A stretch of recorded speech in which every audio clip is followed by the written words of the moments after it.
on. Look, Getting online. Look, don't worry about it. I'm sure she will, and Richard will let her back on. Okay, that's Right. it's perfectly fine. We have officially started now, so we're going to get some decorum, right? I was saying something that I was trying to say off camera. I can't really say it now, but let's just crack on. So we're gonna nicely start with anything that you need. Anything. Hi. Oh. All right. Someone will get you on now. Henry. Hang on a minute, guys. Right, I've done it. Right, okay. So, look, I've forgotten again what I meant to be saying. Right, look, Richard, can you save me a minute? Any news from you, darling? Please, please. No, not really. But I just did send you an email. Yeah, I really appreciate you doing the thing on Whitchurch, and Yeah. I will explain more about the Whitchurch thing to everybody else. Actually, so I haven't actually read your Whitchurch thing because you just sent it. So no. I will just I will. If there's nothing else, Richard, I'm going to ask Goff.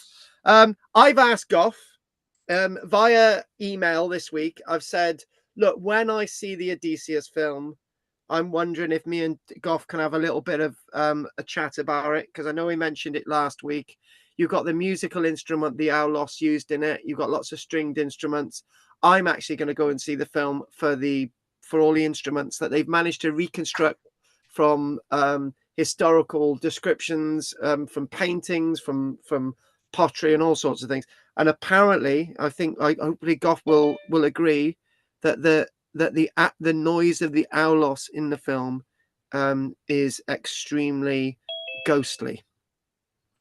So apparently Rich has just joined us twice. Belle, anything you want to say, love? Well, I saw Odysseus this afternoon. Oh, Bill. Okay then. Well, I what I'm going to do is not have you part of this conversation next week, Bill, because maybe I will, but I would like to know what you felt about the film. Just chuck it in there, because I'm seeing it on Sunday. I've already booked the tickets. I don't really care what you say, if it's positive or negative. I want you to say it's positive. Okay. But you let us know. Tell us. Well, one thing that always throws me in jars is when you get Hollywood making films of historic European characters, and all those famous characters have got heavy American accents. That jars with me. It really does, you know. I don't mind one or two. Okay, no, can I just jump in there? I understand that. Yeah. You can't seem to neutralize the accent, their accents, the same as Russell Crowe did so well in Gladiator, you know. And it jars to me all the time, you know, especially when they bring in modern phrases like "you lucky bastards," and I can't wait to see my dad. All that's in there, you know. Oh, no, please, no. Yeah. So a lot of omissions and errors. The sea scenes are spectacular. Yeah.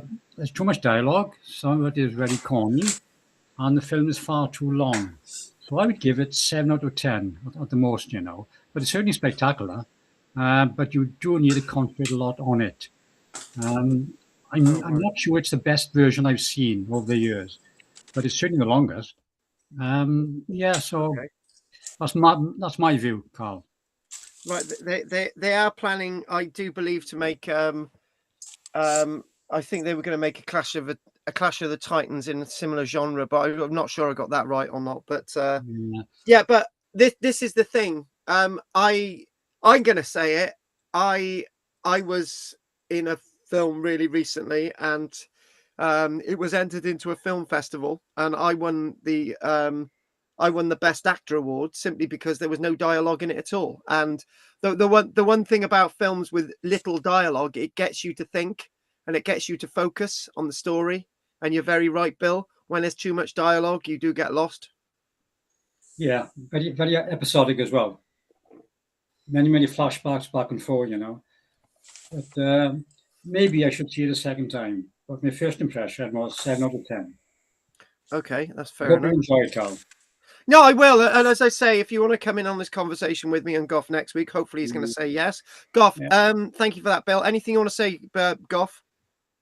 No, there's a lot I agree with about that, what Bill said about the film. So, but I'd give it an 8.5. But anyway, I sent you an article about the dice that was found on Hadrian's Wall. And I'm The we are independent. go on. Yeah, I sent you that. Well, that's really interesting because we look at a dice tonight, but I don't think it's the same one. But we do mention a dice, so or a die that we should call them. Anyway, thank you for that. That's going to be used for next week off. Anyway, thank you very much. Right, Henry, anything you want to tell us? Oh, Henry? hello. Yeah, press the right button. It'll be handy. This has just popped up, actually. Oh God, not another one. That's two of you now. It's Faroe Islands. Discovery of an uncommon, that experts are calling a milestone moment in North Atlantic nations' history. Yeah. Discovery of a ruined stone in the floor of a medieval chapel. Right, so we've got the Faroe Islands, a medieval chapel on the Faroe Islands, and we've got a rune stone. That's that is in the floor or under the floor. That's really interesting. The reason why that's really interesting, forget about anything you've just said. We've never mentioned the Faroe Islands in a single lecture, so now you've done it. Brilliant. But yeah, no, it's good that you've found something like that. And I don't know if any of you are aware that I'm doing a daily archaeological news thing, and I'm catching up on everything based on a conversation I had with somebody in Cadu today that the archaeological establishment now starts needing to come together, and we all need to communicate, and I need to be less critical of certain archaeologists, and they need to be less critical of me and other people. So I'm starting to open up and I say, right, we're going to do all this, and that's going to link us in with the Lessig pillar in a short while. Thank you very much, Henry, and thank you to Henry as well for, I think, a third of the lecture tonight. So that's good. You don't get royalties for that, Yeah, Henry. I'm waiting for the fee to arrive in the post. I just already said it. You don't get royalties. Thank you very much. I take euros. Oh my God! I got £10 worth of euros in the car, coins. You can have them. We'll chuck them in an envelope for you. Actually, I might do that. I might do that, Henry. I'm going to chuck. Yeah, they're in the yeah. Henry, you got some euros on the way. Pat, anything you want to say? No, just glad to be here. We are happy to have you. We're happy to have another woman here tonight. And Right. anything you want to say quickly? I can't get my video started. And it's fine. Don't worry about it. Right, I'm gonna mute a few people now, so it's fine. Loving you all, and I'm gonna crack on. And we get the dye that I'm looking at is actually a green dye, but that's to do with something else, and it's not to do. I think Henry said it was to do with the dye along Hadrian's Wall. Is that right? Well, it's not to do with Hadrian's Wall. Oh, Goff said about the dye. So, right. Anyway, so I'm gonna crack on and get a image up on you, and looking forward to doing this tonight. There is a bit of the presentation tonight that there's not many images to describe something, simply because we've got a back number on that coming back from Colchester Archaeology with some updates. Right. So I want to know what you're seeing on the screen. Nothing. You're not seeing an image? No. Oh, image now. Discovering Wales through archaeology. Oh, now I've lost it. Now, right, okay. Start again. It says £10 per year, yeah? Yep. Yeah, is that your £10 or our £10? I gotta pay you £10. Oh my God, you just recorded that. I gotta give you 10 each. Right, no, sorry, go away. So when we talk about Roman Britain, we got a few tangents today because I've got some aerial photograph stuff, and sometimes it happens that I get overwhelmed by things coming in, and I said to Henry, can you do a little bit of editing here, and he did. So when we do the aerial photography stuff, we don't start off with aerial photography anyway. And you just mentioned this is a reminder about the DCS things. We've got a bit more of a thing next week, and I am excited about seeing it. I know you guys have criticized it and whatever, but I'm actually, some of you have been complimentary, but I want to see it hear it for the musical instruments. And this is one of my things on the internet, right? I'm obviously I'm trying to edit this book with Richard, and it's going really well, by the way. I'm putting images in, I'm scanning stuff. It's going well, and I get distracted sometimes. And this is one thing that popped up on my phone, and we did some facts and figures about this last night, so I'll just give you that. But anyway, this is in the Vatican City Museum, yeah, and this is Nero's 2,000-year-old bathtub, and it's carved from a very, very rare stone indeed. And before Bill mentions iron, we're not doing iron tonight, Bill, but this stone itself is amazing that it's been lugged to Rome, and it's amazing that it's ended up in the reign of Nero being converted into a bathtub, right? However, there's a lot more to this than meets the eye. And the lot more to this than meets the eye is very much to do with the fact that you will not believe the facts and figures about this stone, which I'm trying to get up on my 1 second. Here we go. This itself is a whopping 25 foot across. 25 foot across. Oh. And it's a porphyry basin. Now, porphyry is a type of a red stone, very rare red stone, that actually comes from ancient Egypt. And it's amazing that nobody has actually got a weight for this thing. And remember, this is amazing that the scale of this, you know, the absolute scale, right? And when we think about the weight of this, it's very likely to be a whopping between 15 and 20 tons. They haven't actually worked out the weight on this. Now, did I just actually say 25? Did I say give the width of this as 25 foot? I've just read another update. It's 5 meters in diameter, right? But I've read another thing that says it's 7 meters in diameter, right? So in other words, all the sources I'm reading seem to come up with a different measurement for this, but it's saying it's 25 foot in diameter, another source. So all these different sources, but forget about that for a moment. But the one thing about this is described as Emperor Nero's bath, and it's probably been carved and brought all the way from Egypt around AD 62. And this itself is probably one of the heaviest carved baths in history. And I saw this on the internet. I thought it's typically Roman, you know. It's a sign of the Roman world, and giant, absolutely giant porphyry. So if we look at another image, oh, not that one. Somebody mentioned last night. They said how did they, you know, the other story, the other thing about this is this was actually in the original imperial Nero baths in Rome itself. It's been moved to the Vatican Museum. So you can imagine it's in one locality, right, around AD 62 in the Nero baths, which were then converted into basically 2 churches, because the bathhouse, the baths themselves, Nero's baths, were so big that it was converted into 2 churches. This eventually ended up as the centerpiece in one of the Vatican museums. There's more than one Vatican museum.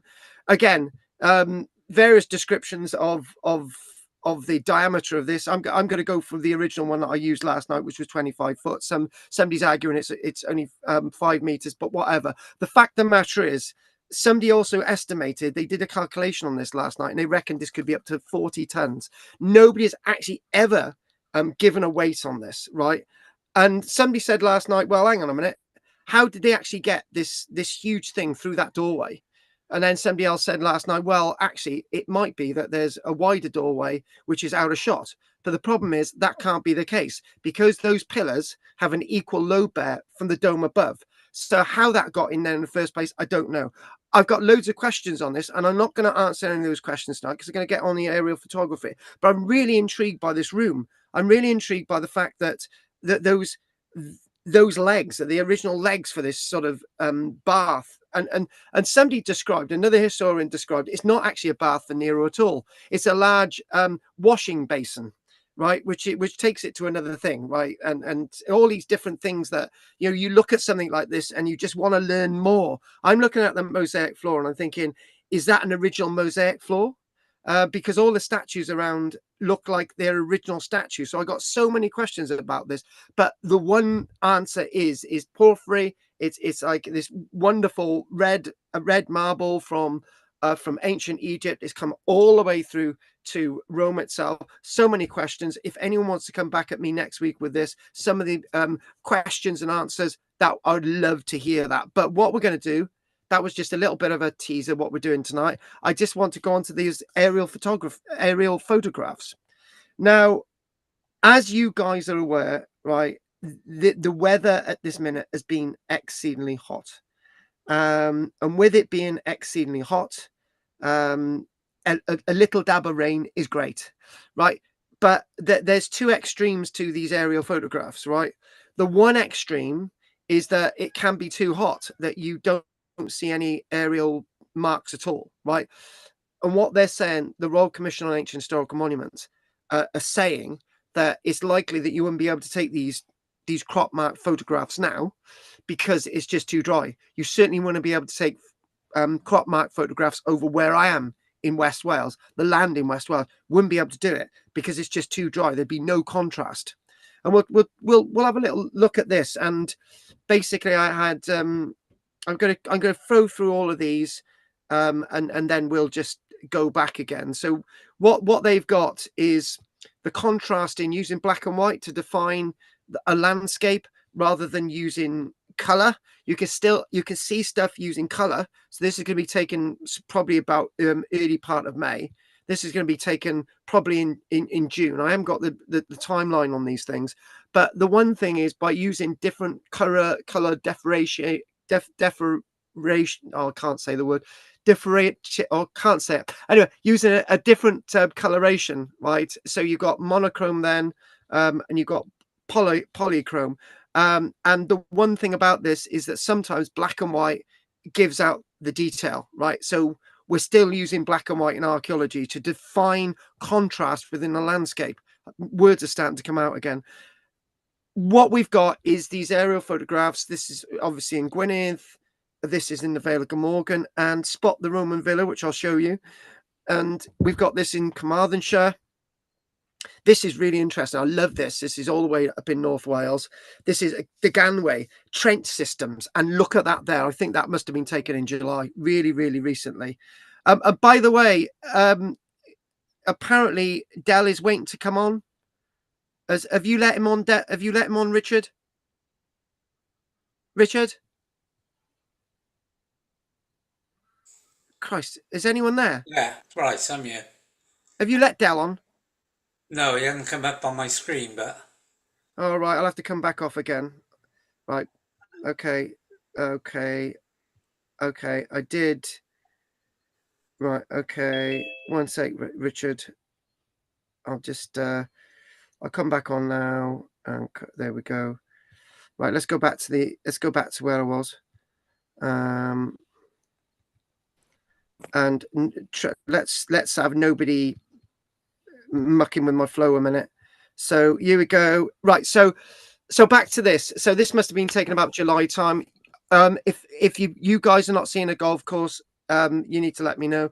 We'll have a little look at this. This is actually being found near me, which is Lampeter Way. So that's they're using black and white contrast there. Somebody said, is this a LiDAR image? No, it's just black and white contrast images, right? And look at that there. There's lots of interesting things I want to talk about this, in the way we're looking at these aerial photographs and what we're seeing. So yes, I told you we would probably be taking up a third of this tonight, and it's a good thing to do. So let's just talk with the story. And good old Henry, he sort of we've got this one that is off one source, and that's one that Richard Henry's put together for us. So heat wave reveals lost archaeology. So again, if you're going up to take aerial photography now, it's too late. All these things are gone, because that in contrast there, the green, to define the differentiation, I can say it now, I can differentiation there, that's going to be gone now, because all the moisture's come out of the ground. But the reason why we're seeing that line there for that thing that you're seeing in the field, these crop marks on the Clean Peninsula in Gwynedd, is that was some kind of a ditch at one point in time. That was a ditch at one point in time, right? So I'm going to go from some of my spiel here. Then I'm going to make another point. So this article was published on the 24th of July, right? So none of these are from August, but 24th of July, I think some of these were sort of from roughly before they released it. There's a good point I want to make in a moment as well. So lost archaeological sites have emerged in grassland. And obviously we're seeing 5% of the average rainfall in July. So we're officially in a drought, as we know. Experts said these dry conditions have brought to light a range of hidden archaeological remains. Either they're new remains, or they're archaeological remains that haven't been seen for decades. Now, one of the conversations I was having with Cadu today, which I will probably discuss with you in the break, right? A little bit more detail without saying who I spoke with in Cadu, right? Cadu want us to be involved with keeping an eye on archaeological sites and just making sure, and we'll have a chat about that again. One of the ways to keep an eye on archaeological sites is a technology I haven't got, because I haven't got a drone, but or I haven't got an aircraft, because these are taken from a really big aircraft. When I say an aircraft, these are taken from an aircraft from Haverfordwest Airport, or an airport in North Wales. But the point is that when some of these things might have been destroyed by farming or agriculture, right? By flying over them, it tells us that they're still there, and whether they're worthy of further monitoring or protection via scheduling ancient monuments, archaeological excavation, field work, and so on and so on. So this is why this is so important, and it helps us to understand where we're going to put wind turbines, where we're going to put all these different things, right? Based on the aerial photography. And the other thing as well is archaeologists are not going to find that on the ground. They're not. It's all flat usually. So what we're finding is Roman buildings, practice trenches, World War I stuff, World War II stuff as well. So the Royal Commission is saying some of this stuff has waited for 3 years to for 30 odd years to be seen again, and this is what's going on. I think 2 points I need to make with just this one image as a contrast, right? As I was saying last week, I'm going to say I told you so. As I was saying last week, if you have large open fields like this field here and this field here, right, it's likely that the ground is going to dry up quite quickly, right? And there's not going to be much green. If you have smaller fields like this one here, and this one here, and this one here, you know the point I'm trying to make, right? When you've got smaller fields with hedges, sort of a little bit more water trapped, right, it remains green for longer, and that's proven it in that image. I can't prove that anymore, right? But in West Wales, we've got big fields, and we're trying to sort of plant trees, and we're trying to sort of make it green again. So we know we're going to have this next year. We can't afford this to happen again, so we're going to plant loads more trees. So this is why trees are really important. They provide, they suck up moisture, and they keep moisture in the ground for longer, and that can be seen with all the green stuff. The other point I want to make as well is that when there are several terms in archaeology. There's one, crop marks, right? Crop marks can come up as when you've got crops growing, right? I know that sounds patronizing, but it's not. When you've got crops growing, right, where you can actually see that there was a crop here, it's getting close to harvesting, or as we're being told now, 2.5 million tons of crops have not come to fruition in weight this year. Maybe this crop has died too soon, but you can clearly see that here, right, that's a crop mark. That's clearly shown as a crop mark there. We can actually see the outlines of a ditch, and you can see the sort of drainage ditches and all the other things in the field.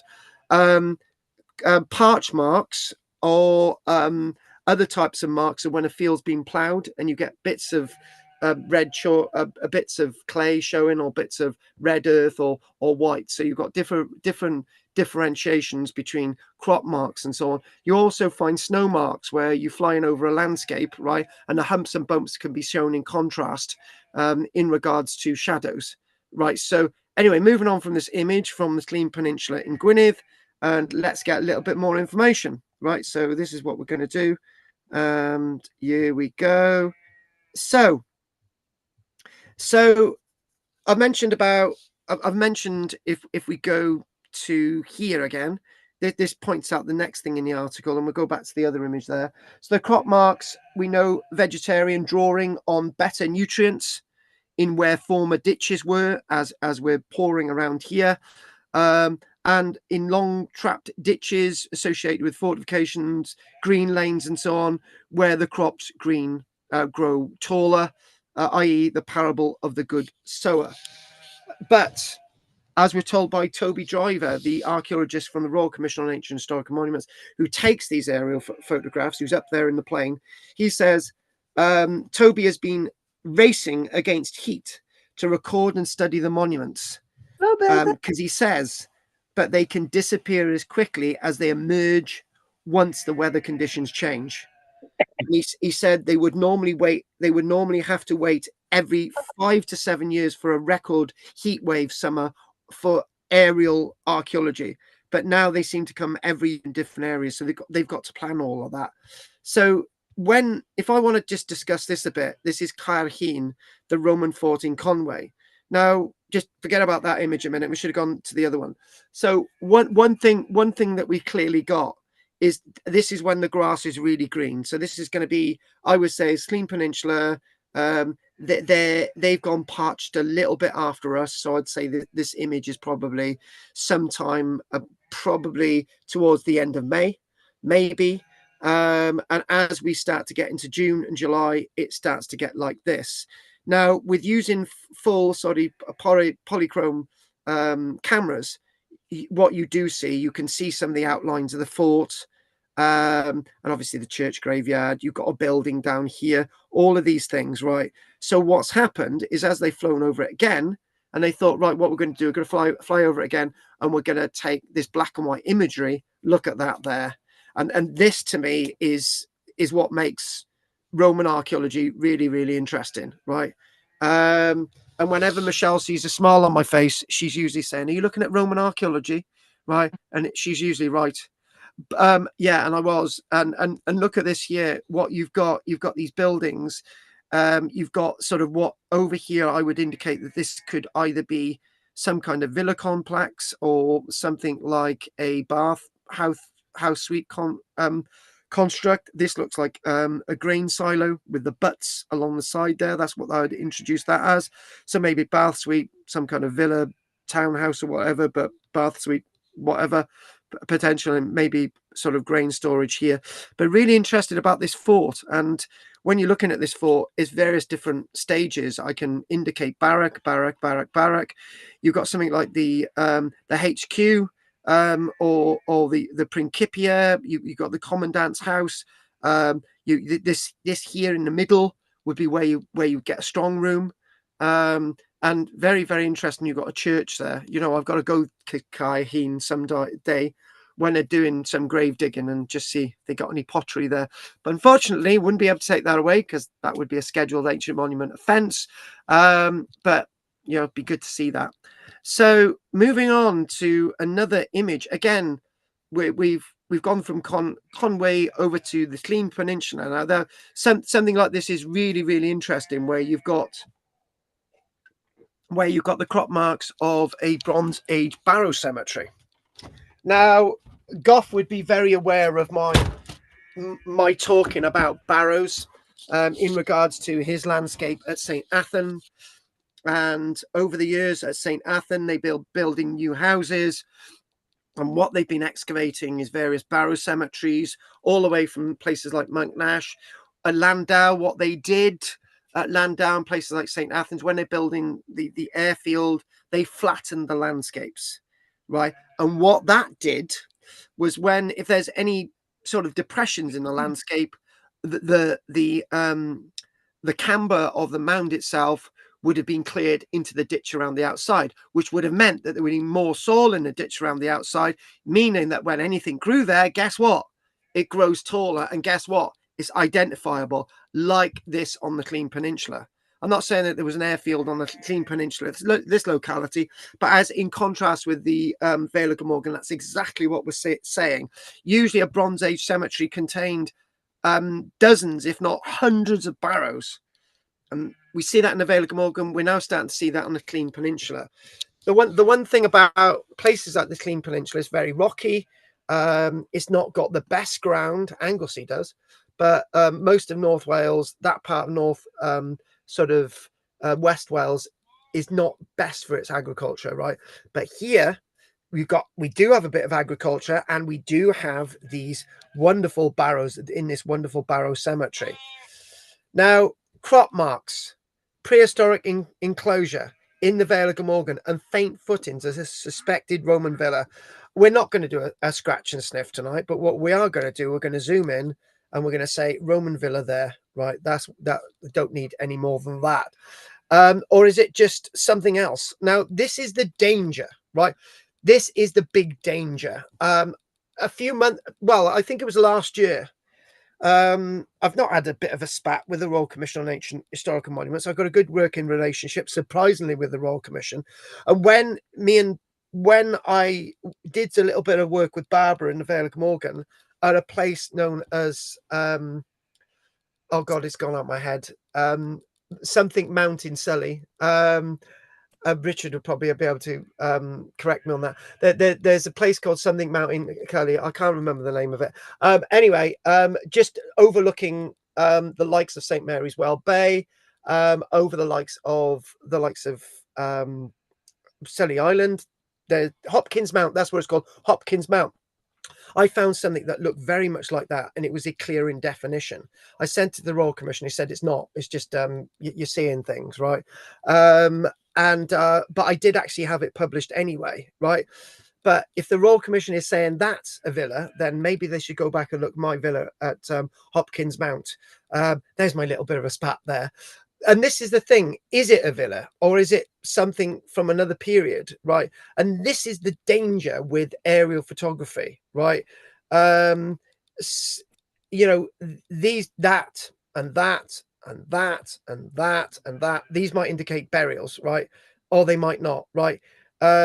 This is very likely to be something prehistoric because we didn't do things in other periods looking like this. But one thing I would say is we did have square rectangular buildings in the Iron Age. And this is what comes up in some of the other aerial photographs. Now, when you're looking at something like this, again, these do come up with various different interpretations. So I'm going to do my interpretation. Yeah, I'll agree with this being something by the Bronze Age.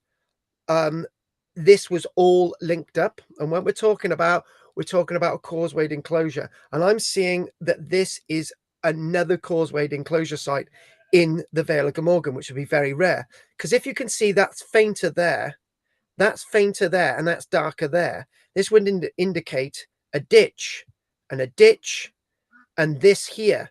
Now, what happened in the Bronze Age? All of these individual ditches, ditch, all these individual ditches were brought together, right? But they weren't dug to the Neolithic levels, right? And I believe this was probably started off as a causewayed enclosure, and then it moved into being a Bronze Age arrangement, right? And again, if that is a villa, it would be great because I can name all the Roman villas in the Vale of Glamorgan, and there's not many of them. So that would be really, really exciting. But we're finding more and more Roman things as time goes on. So again, moving this field a little bit further, this is again really interesting, where we've got field arrangements, and again, not banding on about last week, but you can clearly see that when you've got a big field, it dries out quicker, right? Smaller field, it's still green. That's my point. Not really sure where that adds into it, but generally the rule follows. But anyway, back to the aerial photography. Well, you can see something exceedingly large here in regards to an Iron Age farmstead, right? Which would have had radiating circles of grazing, agriculture, and so on. But the field patterns seem to be curved. If you go with that there, rather than linear, right? But some of these hedges might exist going all the way back to that time anyway. It's very difficult to say which and what and where for. But is this here the same date as this? Is that the same date as that there? We don't know. But obviously something really interesting happening towards Whitland. And one of the things that we got towards Whitland, heading Carmarthenshire all the way down to Tenby Way then, what we've got is that we can see that more and more archaeology is being discovered, recorded, but unfortunately it's not being recorded and protected fast enough. I'm seeing stuff destroyed, and we are falling behind. Now, I used to go, there's a place past Tenby, I think is it Penally? Have I got that right? Which has also got. Have I mentioned this in Penalian, where you've got these Second World War parch marks of? I think I'm right there. But there are trenches sort of west of Tenby down there, and interestingly enough, this is a nice site. And what I'm going to do, I'm going to say what I said last night. Right, great seeing this, but there's a tragedy to do with these practice trenches, right? They were lethal, right? And I'll tell you a little bit of a sad story. In the about 1915, we realized that it's not the same type of fighting, right? We've got to train the troops in trench warfare, right? But the ministry at the time, the Ministry of War at the time, which I do believe was headed by a famous politician. Hang on, I think maybe Lloyd George was prime minister after that. I'm not sure, but anyway, he would have been the Ministry of War anyway, and I think there was a coalition government. Lloyd George, I'm not sure I got that right, but anyway, one thing about that is that the minister in charge at the time said we've got to use live ammunition, live shells, artillery shells, live ammunition, right? And there were quite a number of fatalities in Scotland. I think there was another network of stuff in sort of Cumbria, I'm not sure. There was obviously in Penally in West Wales. There's obviously one in sort of Mid Wales. There was this one in Deganwy. There were quite a few others as well. And what they would do, they would send a regiment, say 100 miles away to train in one of these trench systems, right? And if somebody should get killed, instead of sending a telegram home to say, oh, your husband or your son got killed in a trench in Cumbria, right? They would say they died as a hero in France, when in fact they had never been to France in their life, or they'd never been to Belgium. And this is one of the great cover up of the First World War. It's not really been answered. Nobody knows where lots of these people died, right? Somebody could have died an absolute hero, right, when in fact they actually was killed in Scotland. But then again, they are a hero because they died in a way fighting to train to fight for the country. So there you go. So in my book they are heroes, but I just thought I wanted to share that with you. But thinking about the golf course, I'm going to punt on this one. This is a very late image added to the 24 July release. I'm going to say probably this is probably 10th, 15th of July or something like that, because that is so bloody dry, right? Again, open landscapes, no trees. This is what happens, right? This is what happens. And this is showing up really clearly. But there's one thing clear, that you won't be able to find these on the ground. They're not visible on the ground. So this trench system, I'm loving it, absolutely loving it. Obviously, remembering the poor boys that died and fathers and so on. So, and maybe a few women got killed as well. That were serving the wounded. They would have trained as well. The women women auxiliaries would have trained as well in these trenches. They could have got killed as well with these live rounds. We don't know. Anyway, moving on to this. So that is near me. Lampeter is talking about a corral enclosure, and the reason why it's talking about a corral enclosure is this bit here, a funnel with this round thing here, a corral, right? And believe me, right, if I had a corral, it would be easier to treat my sheep. We've got a blue tongue vaccine coming up for the sheep very shortly, because blue tongue is a very terrible disease that's starting to hit sheep in West Wales at this minute. And shame we didn't have one of them. And it's really interesting that obviously they knew their biz in the past to actually deal with cattle. And the corral is not to force animals into an area to butcher them, is to treat them. In the past, they would have treated their hooves. We've got the equipment for it. In the past, they would have made sure that their animals are free of ticks and stuff, right? And how did they do that? Well, usually there was a tradition. This is in Ceredigion, actually. There was a tradition in the Vale of Glamorgan that to treat cattle for various bugs, they would force the cattle between two fires, right? And sometimes the cattle would die going between the two fires and the flames, right? And some of the hair would go up on the cattle and stuff, right? Not sure they did that here, but these are for treating the animals as much as it is for any other animal husbandry, right? But I'm loving this because this isn't too far away from me. And there is 2 points before we get onto this rare object, right? And the first point is this, right? This, I said it twice for a reason. Now, if any normal person, right, and I'm not normal, and nor are the people in the Royal Commission, right? Any normal people would say that that's a Roman fort, right? Because it's rectangular, it's linear, right?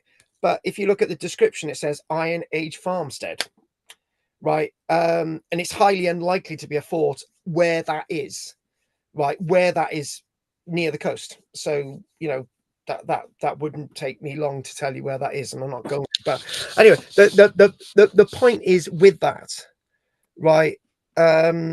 It's that misconception of archaeology.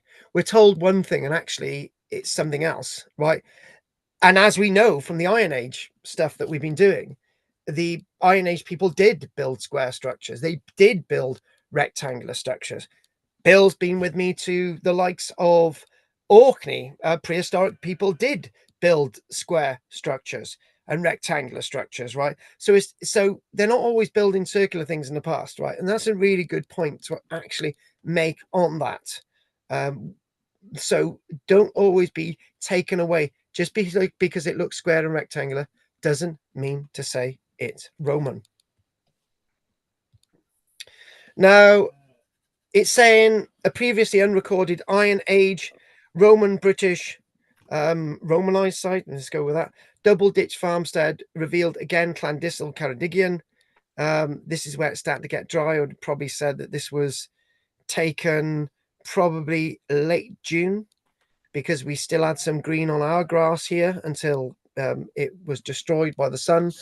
And again, it's what might happen is that they might take aerial photography and they might not get these ditches around the outside, but they might get contrast and differentiation, can say the word again, with the various buildings which are within the inner enclosure here, right? Or the inner ward, or whatever you want to call it, right? But obviously you can't see them at present. But again, loving these images. We're going to go on to the next thing now tonight. So this is really, really interesting, right? And there's another piece of news that we did last night, which actually only came online yesterday, right? So that was great. It was new. This isn't new. This comes back from the 17th of July. And it's a shame you saw what that was. I should have asked what that was, but it's not. It's part of a rattle. It's a rattle handle, right? That's what that is. It's a rattle handle, right?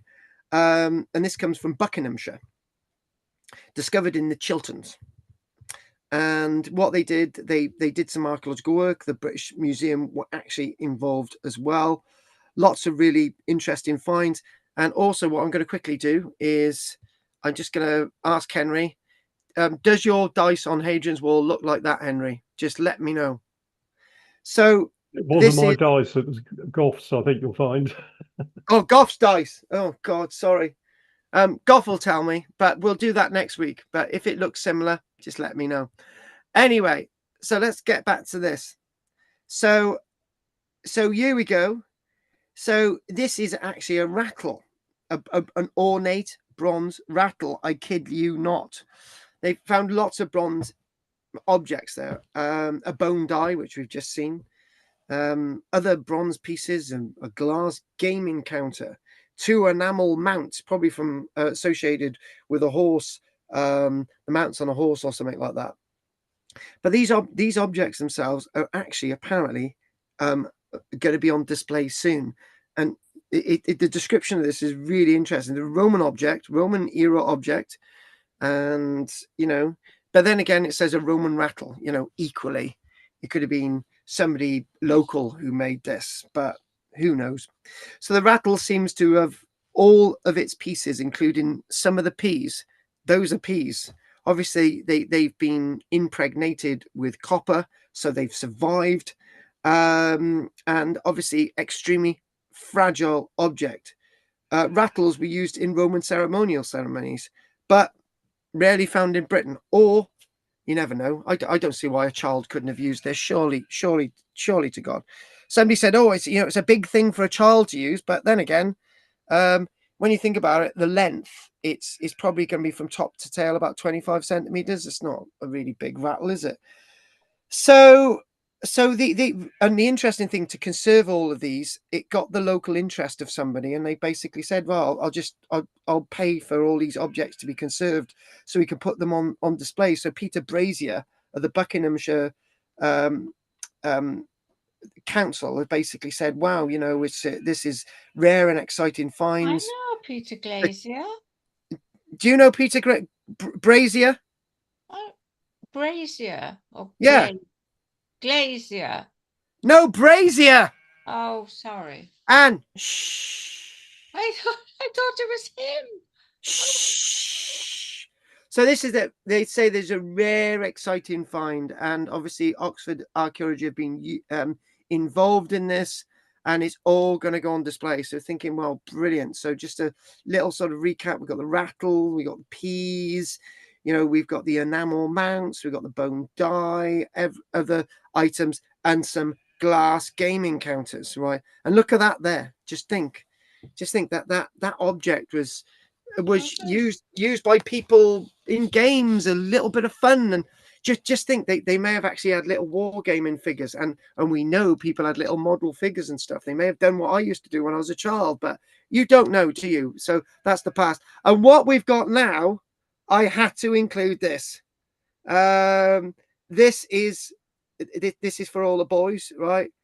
We know exactly what this is. It's a phallic nail cleaner. I tell you what, we had a big debate about this last night, and it was like, oh, that can't have been used for cleaning your nails, And I just thought, well, it's not a big thing, is it? It's like 8 centimeters in length. It's not a huge thing, sizing and everything, by the way. And there it is, cleaned up. I think that's been AI cleaned up, to be honest with you. That's what it looks like to me. But anyway, Who's so got nails on their phallus? Looks like a peg. Oh no, it's not. Shh. Don't get too excited, Bill. Right? It is a phallus. It's a phallus nail cleaner. Finding a Roman nail cleaner shaped like a penis beside an English motorway. And I thought it was cleaning the nails on the phallus. What you want to? But no, Dal, can you just zip it, please? It's just not working. Dal, just leave that one there. Good. So I'm archaeologists. confused. Dal, shut up. Let me explain it. Right, it's a nail cleaner, right? That the bell end is not where you clean your nails. It's the sharp end, right? Now, Del, just cool it, right? it's a late Roman grooming tool, basically dating from about AD 350. It's interesting. It's in the shape of a phallus because around AD 350, Christianity is sweeping Britain. And as a tradition, the phallus is something typically seen by Roman men and women as a good luck symbol. And there it would have been hanging down your side or around your neck on a chain. So copper alloy tools like this, the phallic form likely carried meaning in Roman Britain, with or not. It's like a Roman civilization that's sort of influencing things here. So it's a symbol of protection, fertility, and good fortune. Sizes and everything, Anne. Small enough to hang from a cord. The object could travel with its owner as both a grooming tool and a charm, right? And it give more detail about this, so keep it zipped. So the nail cleaner has a cylindrical phallic handle, a flattened two-pronged blade, and there it would have been suspended on a loop in the center. And we've got similar examples being found in places like Gloucestershire, Leicestershire, and Lincolnshire. But this is the finest one ever to be found. I got to be honest with you guys, right? I did not do any research on this because I am not going to be typing into my computer, finding phallus nail cleaners, right? You know where it's going to go. Don't do it, Henry. You'll be arrested. Right. To Roman eyes, the nail cleaner's shape probably wouldn't have seemed to be scandalous. There's some good writing on this. In Roman times, penises often served as simply to ward off evil or bad luck. Maybe it wasn't a nail cleaner. Penis-like images appeared throughout the Roman world as pendants around the neck. There would be a penis hanging on a tree outside a gate. That you'd have penis rings. I had a penis ring once, but we don't want to go there, right? Somebody stole it off me. Don't want to go there either. I bought it off a dodgy island in Greece called Zante, but we don't want to go there. Anyway, you'd have had lots of military equipment with a penis on it, and household decorations and other everyday objects. So while to our modern eyes, a penis-shaped nail cleaner seems more like a joke, for the Romans, it would have doubled as a charm that offered the users a sense of protection. Oh, I know something that Michelle can sell on her Etsy account, right? But I'll tell her about it later on. Romans used small personal care tools. So in other words, there would be tweezers, which would be on a loop on the belt as well, alongside this nail cleaner. There'd be scoops. I use a scoop to clean my ears. Yeah, I do. So there'd be a little scoop on a little, there would be other nail cleaners, and these would be portable grooming sets, much better than us today. And the loop on the newly discovered example suggests that is all part of that kit. Could have been suspended from a cord, ring, or a set of related implements. So what we're going to do, we're gonna have a break in a short while, and we're going to talk about this after the break. Right, but there's something else that I want to do after the break as well, and I do know, guys, that you will want to be finishing just after 8, just after 9 tonight. So we're gonna have a little bit of a discussion now, and I gotta crack on with my sheep. So we'll have done about 10 minutes from then. So anyway, Dal and Anne, thank you for joining us tonight. And right. So what we're going to do, we're going to start off with, right, what I'm going to start off with is something else, right?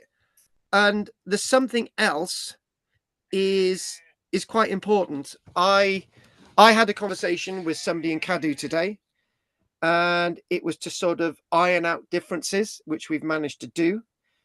Cadu wants to know if I can get any of you guys as volunteers to monitor, to keep an eye on some of their scheduled monuments so that I can personally report back to Cadu. We'll have a page in the Illicit Pillar dedicated to this as well.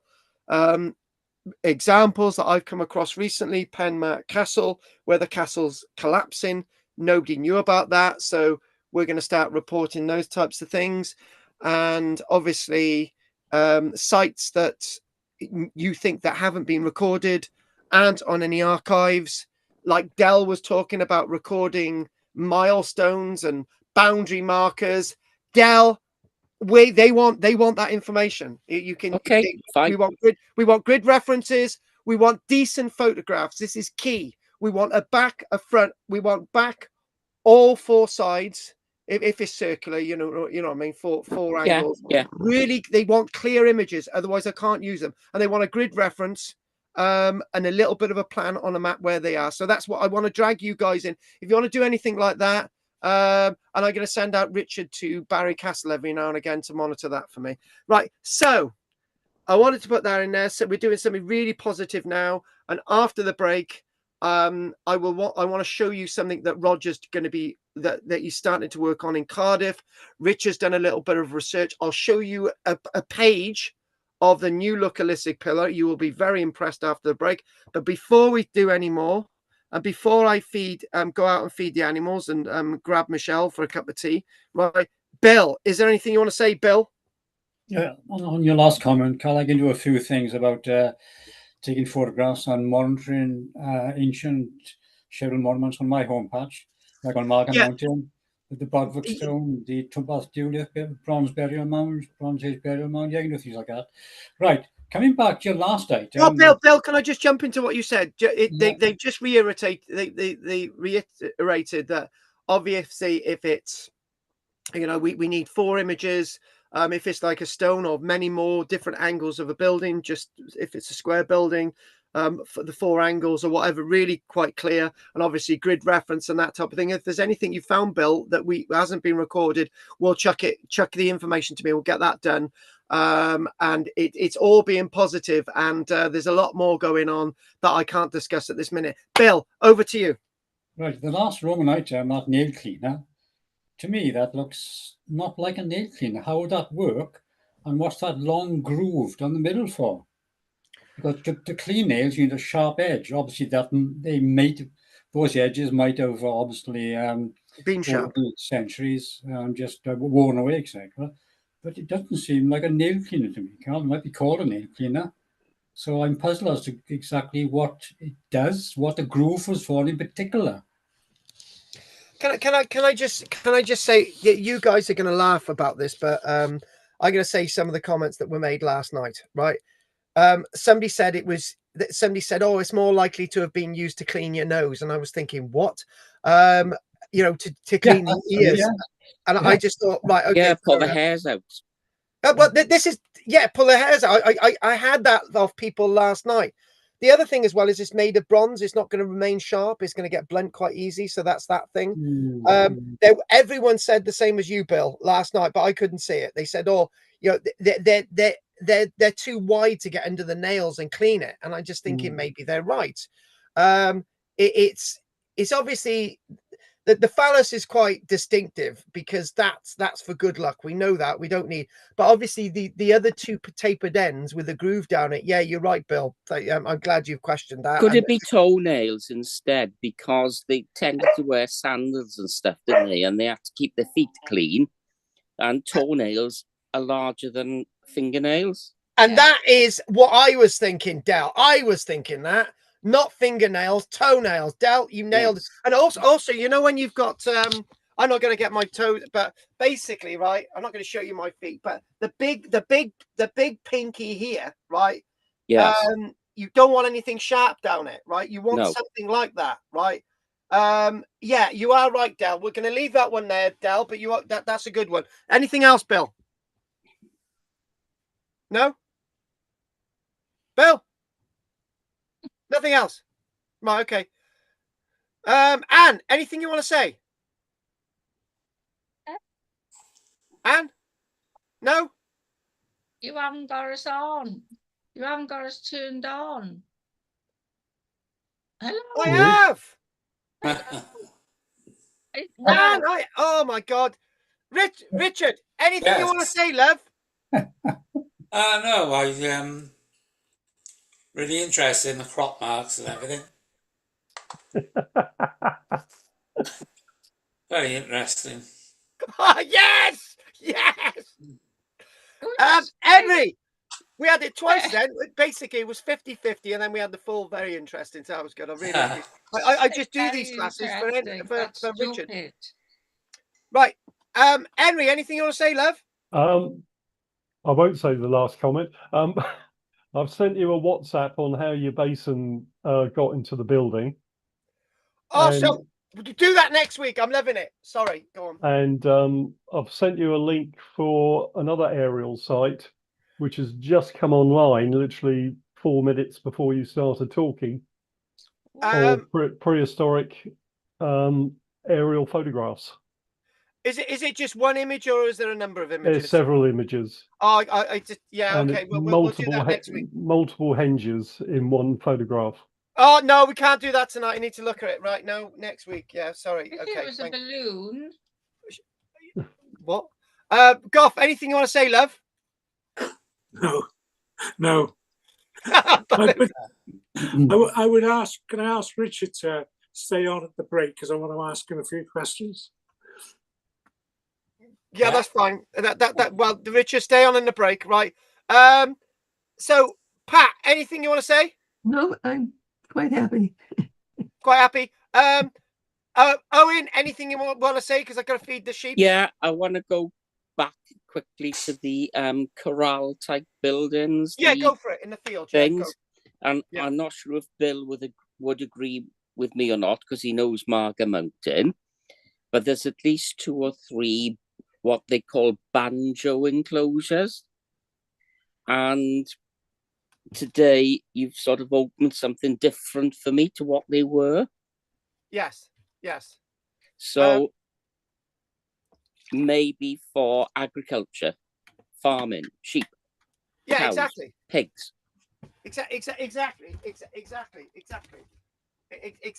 And this is the thing is, anything in the countryside that offers protection from the wind elements is going to be used by the animals, you know, and yes. And this is that sort of interpretation. Well, I just couldn't work out why somebody would build that sort of structure to actually live in. Yeah, because it was a little bit. I thought that's odd. But this like corral thing going in, and then this big round thing, and I thought, well, maybe that's where they kept their cattle, sheep, whatever they kept. Maybe they're women. No, I don't think so. Women soon get out of that. The women, remember, they're red-headed women. You can't keep them. Oh, down. I know, they were tough. Exactly. Right. So, guys, thank you. What? Just one thing before we go, because I know Goff and Richard don't want to chat. But one thing before we go and have a break is that I'm not forcing anyone to sort of come and start recording things. But what I might do, those that are interested, like Del and Bill, I'll probably send a template out to you that then I can provide to Cadu. And lovely, thanks. Yeah, so that's what we'll do. Right, we're gonna have a break now. It's 8:13. I want us to be back just before, probably about 25 minutes past 8 at this moment. Goff and Richard can have a chat, so I'm going to be off. Right, time for a fag. Henry.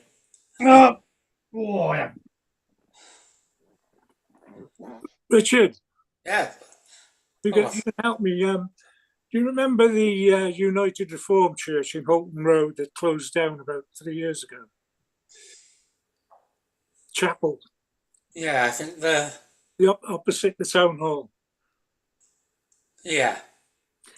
And my partner's grandfather did all the carving of the pulpits, and she was wondering, the family are wondering where it all went.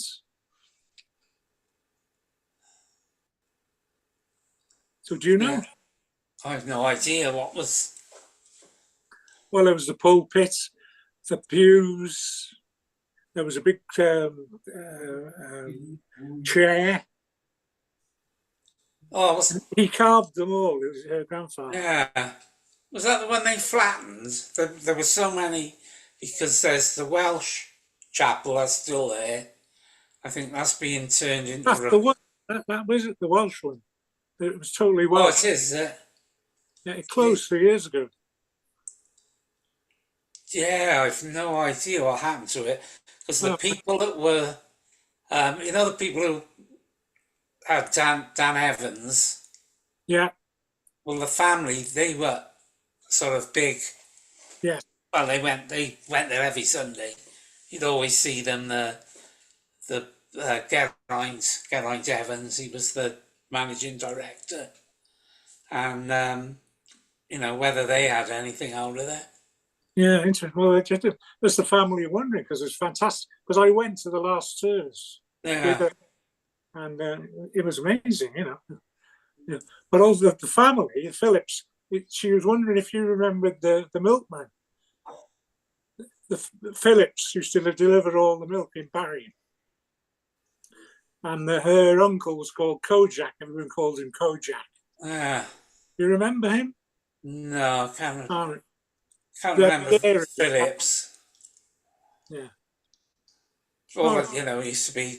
Was he been with Jones's Dairies or? No, it was Phillips Dairies. Yeah. Oh, it was Phillips Dairies? Yeah. Oh, I haven't heard of those. Yeah. Well, they're gone now. That's all. So. Yeah, we used to have it delivered but by people in Village Palace at one time. Apparently, he was quite a character in Barry. Yeah. Knew him, but that was the family. Yeah. Yeah. All right. So you don't know. Well, if you do, let me know. The only one I could think of, I don't really know him.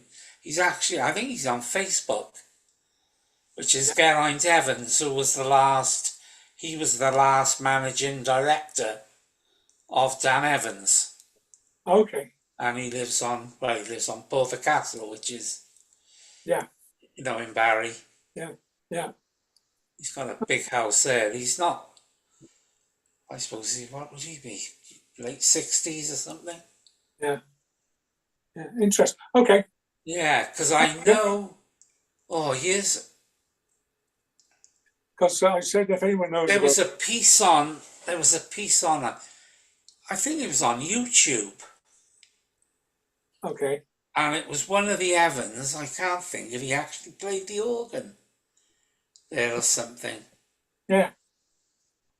Because it was like the whole family. Everyone was, the Evanses. They used to be Geraint, who was the MP. They were all the same family.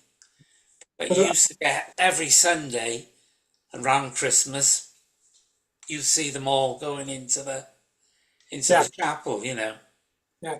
But I did hear, I can't remember where I heard it, but there was still a few people went there. Not many, but still had a community there. And when they closed it all down, they were all meeting, or occasional meetings in a community centre in Barry. Yeah. You didn't hear anything about that? No. No. No, if I can ask around, Yeah, do that. But, I know it was always, the Evanses were always there. So they're the ones that were the driving force. Yeah. Yeah. Say the whole family, they were like Barry's royal family there. Oh, yes. I thought it were the Langfords. Yeah. Yeah. Okay then, Richard, thanks. Yeah, no, I'll see you around. But I'm sure there was something on YouTube, and it was one of the Evans. He did a bit of a,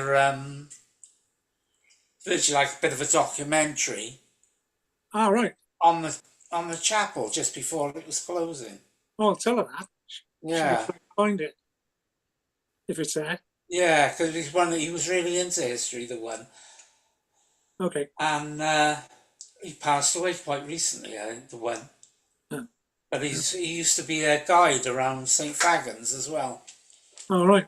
When he retired, when Dan Evans, and he was quite young, he wasn't sort of in his late, he's in his 50s, I think, and they closed the shop and everything, and he was just, that was his thing as a guide in St. Fagans. So. Yeah. Yeah, I'll have to look around and see if I can find anything out for you. Lovely. All right. Thanks, Richard. Bye.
may go, and things may hold on.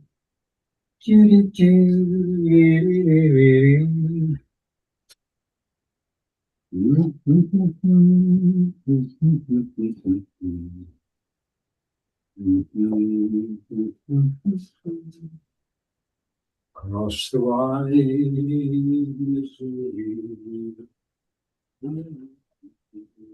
Bill,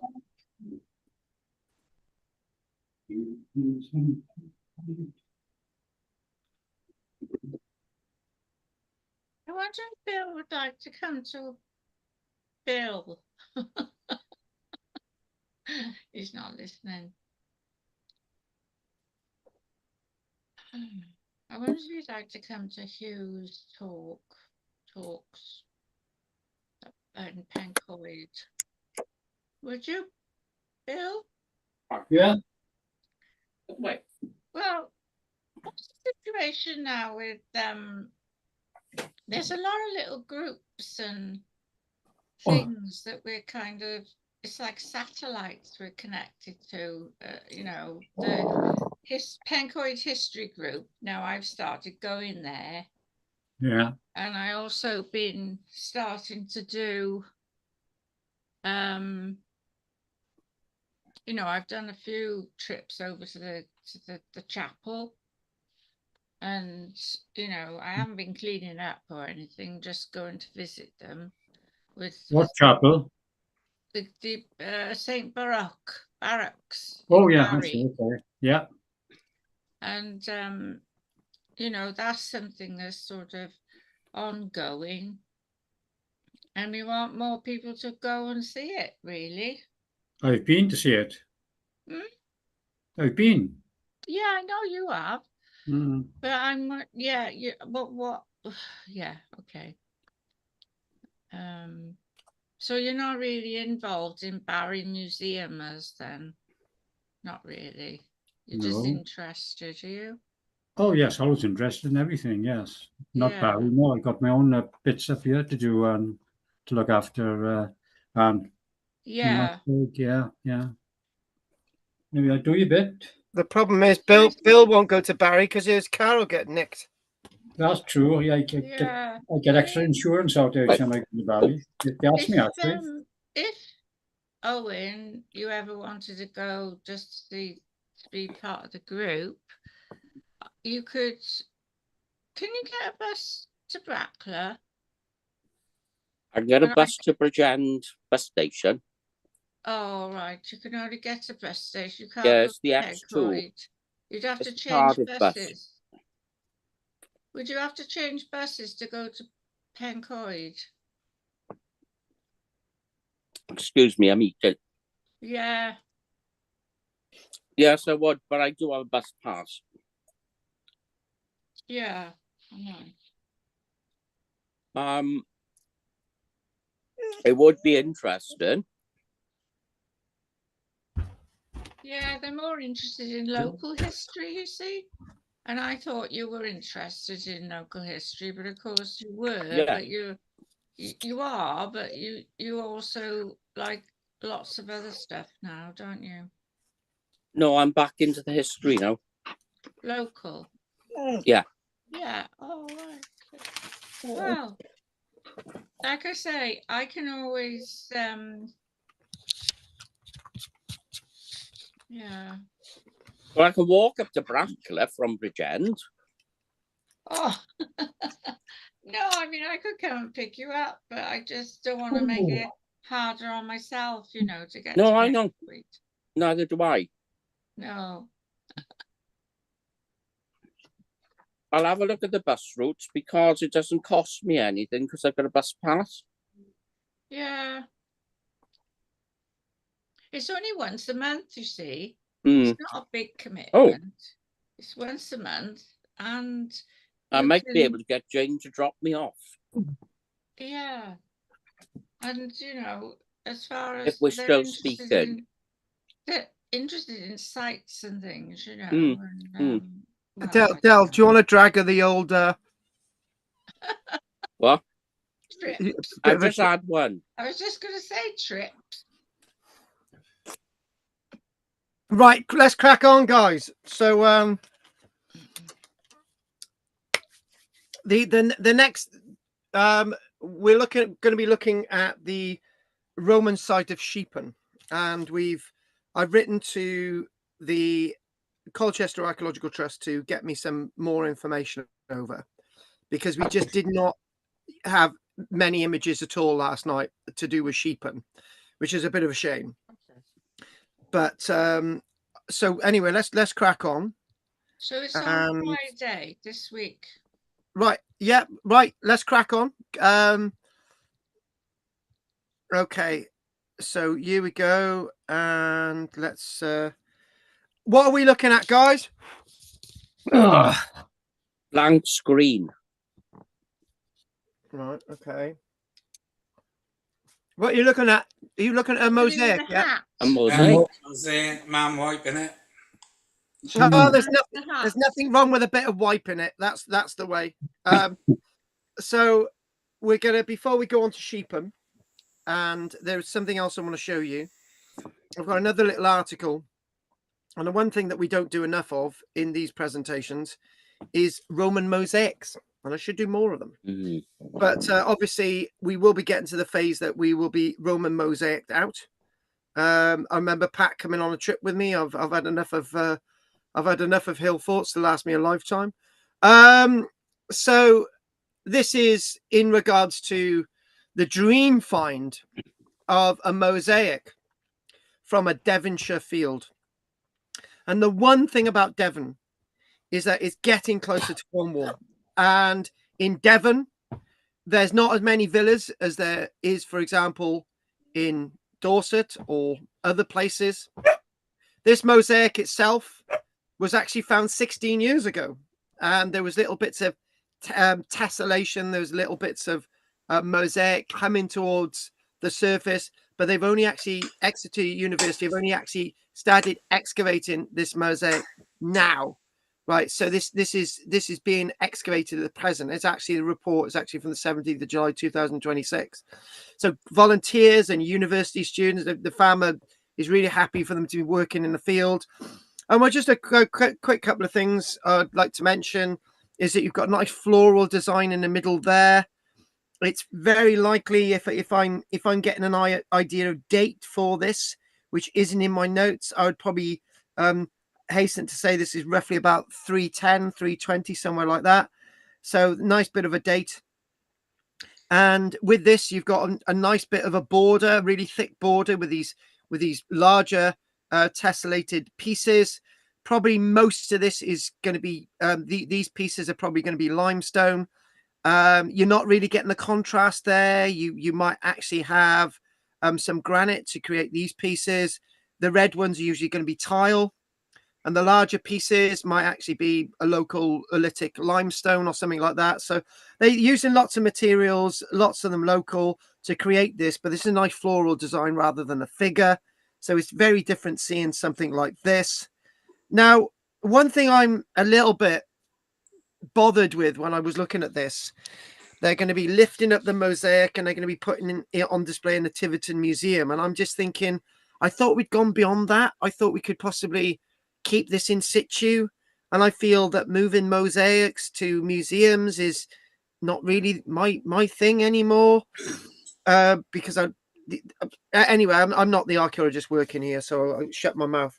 But obviously, it's a really, really important find. And when I'm talking about Dorset, in Dorset way, they've got lots of villas and sort of settlements, but not as many mosaics. It was really interesting finding something like this, getting volunteers in there, university students and so on. And Susan Greeny from the university, I remember contacting her. I was thinking about moving my PhD there. It didn't happen. She says in Devon, we are very much on the edge of the Roman Empire. And we felt that when we got to Cornwall, didn't we? When Devon's not too far away from Cornwall. Is that river in the River Tamar that divides two counties. So they are on the edge of the empire, really, when you're looking into Cornwall. Not really as much Roman stuff going on as there is in the rest of the country. And a really high status site, they say. And if you compare this with something like in Hampshire or Gloucester, you're getting close to it. but most of the sites in Dorset, in Devon, not most sites in Devon are not usually like this. So I thought I'd give you this. Now, the next thing, if my slides are correct, is going to be not that. Oh, shit. It's not come up. Oh, yeah, it has. Right, hang on. We've gone through all these slides that I wanted to do. Everything's in a muddle. I'm glad I know this. Right, so we are going to go to next week's lecture, which I want to start off on. Right, guys. Now, Richard started writing this page, right? I haven't put it in, but this is going to be the new look magazine of, archaeology community. This is going to be a listed pillar. And these are what the pages are going to look like. So what it is, Roger's doing some research on the former church graveyard at Whitchurch. And the graveyard is sort of there. The church was demolished. And Roger wants to do a survey. The church was demolished in the 1950s. It's a garden now. And some Roman finds have been found there. So hopefully what's going to happen is that you'll start to see various different projects develop in the magazine. I want you guys to be more part of the magazine. Bill and the likes of Richard doing some of these things, and Roger and Dell and other people. So I'm going to bring more of this together and other societies in a Lisig Pillar. Whether we can produce a Lisig Pillar more often with the resources that are really lacking, but obviously we'll see what we can do. So I want to share that with you. So there's things happening behind the scenes. Now, I wanted to do Sheepen, right? And let's look at Sheepen. Now, we've mentioned Sheepen before, and what have we done? We've done Camulodunum, Colchester, we've done Verulamium, St. Albans, we've done the likes of Londinium, London, and we've done, wait for it, Caesar Magus last week. Caesar Magna last week. Was it Caesar Magus? Sorry, I got the two confused. Which is Chelmsford. So we've done all these localities, and next week and the week after we'll be putting the burnt layers of Boudica into the lectures. Finally, we'll be doing that, and we'll be doing the blood and gore of Boudica without the historical writings. So that's what we're doing next week. So let's look at Sheepen, and I have apologized to you already that there's not many images in regards to Sheepen, but it's just part of the story which I want to give you. So just close your eyes and listen. So Sheepen, the Roman site near Camulodunum, there's some really interesting stuff about this that sort of has parallels with Chelmsford that we did last week. So today we're looking at this, an important archaeological site on the outskirts of Colchester. Now, well, when I say on the outskirts of Colchester, outskirts of Roman, early Roman Colchester, now it's sort of in the heart of Colchester. So lots of visitors focus when we think about Roman Camulodunum, and then they focus on the Boudica revolt and the total destruction across Colchester, Camulodunum, that they very rarely look at Sheepen. Without Sheepen, our understanding of the conquest of Britain would be far poorer. Like we did Chelmsford last week, it would be far poorer, right? And bits of archaeology like this have been there, sort of working on the Iron Age stuff. And that's the point. That is the very point. Sheepen itself, before AD 43 and before AD 61, AD 43, this was an important center of the Trinovantes. Oh yeah, it was just a settlement, wasn't it? It wasn't. This was an impressive site alongside the Camulodunum, or the place of Camulus, the place of the Trinovantes before AD 43. When we think about Sheepen, as on the description, industrial settlement, iron workings, kilns, workshops, houses, whole pottery kilns have been found at Sheepen, and these all date before AD 43. Not influenced by the Romans. This is a moment of something else. This tells the story. And as I said last night, we can no longer do Roman era Britain without constantly referring to the Iron Age Britain, because it's all around throughout the Roman period, right? We're still Iron Age people. Look at the likes of the Brochs in Scotland. So it's an Iron Age world within a Roman framework. That sits easier. It's not so much Romanized or Roman Britain. It's Iron Age Britain between AD 43 and the end of the Roman world in the West in AD 476. Now, putting all of this together, let's just have another little bit of an image. We're going to rush through these other ones a minute. We're not using these. Things have got mixed up. Let's have these in front of us. So what we've got before, this is the interesting thing. We've got an industrial area at Sheepan, right? But we've got a hell of a lot of Roman Samian wear there as well. And we're thinking, hang on a minute, what's going on? So what we've got a massive industrial area before AD 43, pre-Roman, but we've got all this Samian wear there. And that tells us one thing. The stuff at Sheepan is high quality enough being produced by these Iron Age people in Britain before AD 43 to trade with the rest of the Roman world, to trade with other areas, to bring in all this Gaulish pottery, right? Amphora. There's storage pits with coins. There's storage pits with broken bits of amphora. There's storage pits with lots of evidence. This was a place of credit and commerce before AD 43 and before this broader Boudica and the layers of destruction that we see at Camulodunum and the layers of destruction that we see at Verulamium and Londinium, but not at Caesar Magus that we looked at last week. So again, going back to the image of Sheepan, and sorry to flick through these like I'm doing, but back to Sheepan here on the map. Sheepan was a key important industrial area. Forget the Roman world. If the Roman world didn't hit this area, Rome would have spread anyway. It was like Coca-Cola bottles of the Americans in Vietnam, right? It's going to come anyway, because what happens when you trade, you bring in goods and your goods go out there, their goods come in here. That's how trade works, right? You could say, for example, British civilization ended next week and people would be finding all this Chinese stuff everywhere, right? They would be saying, oh, the Chinese must have had a colony here because of all these Chinese goods, right? It's not the case. We export stuff. Technically, I'm doing a little bit of metaphor here. We don't export much to China, but you know the point I'm trying to make. So the Roman invasion, when Emperor Claudius invaded, in AD 43, the reason why Colchester grew so quickly was because of Sheepan. It wasn't due only to do with a military base establishing in Colchester.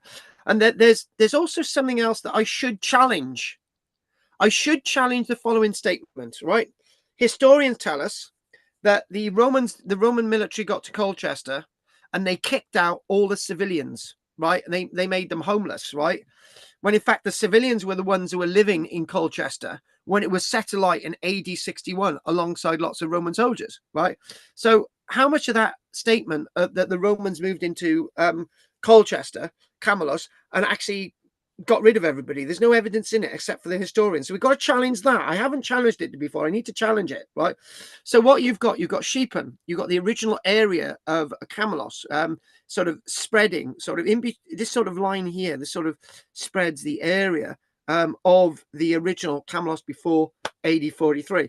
So you've got Sheepan already there, massive industrial area. You've got the fort, you've got this area, and then eventually it becomes the place of Camulodunum. So to build Camulodunum, right, what do you need? Well, it was already there. The Romans didn't need to be able to sharpen and make new weapons. It was there. Sheepan were doing it. Basically, horseshoes, they were made by the people at Sheepan. Pottery, made by the people at Sheepan. Horse attire, military attire, leather goods, timber, food, all of these things were made at Sheepan. So excavation revealed an explosion of industrial activity immediately after the conquest, as there was before. So industries at Sheepan, and again, lacking images, I really apologize for that. But I'm getting some from Colchester archaeology. So there we go. So iron work in large quantities of slag show blacksmiths were producing tools and military equipment for the military and other people. bronze workings, lots of molds and crucibles for bronze objects, right?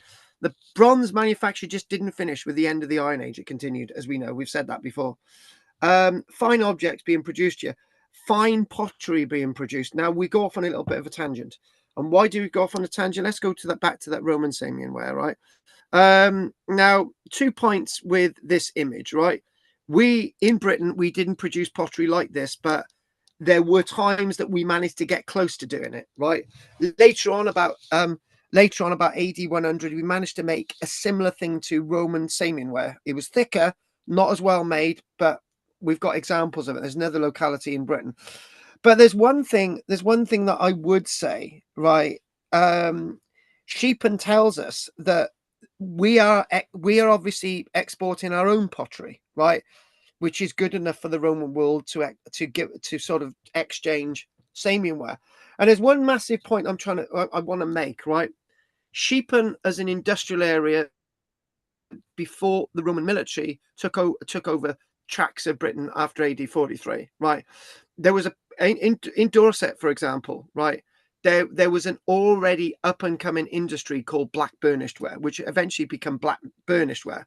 It's known as Roman military ware, right?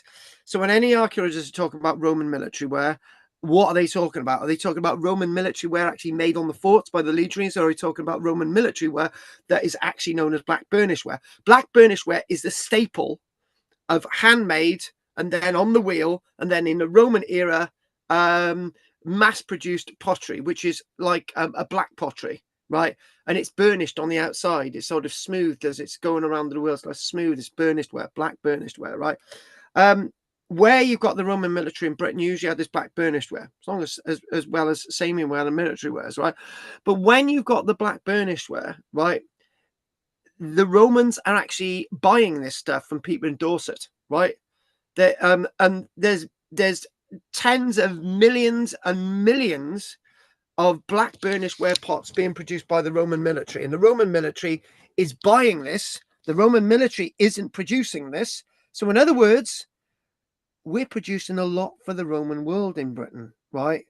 It's not all about the Roman world. It's not all about Roman Samian. It's not all about amphora, right?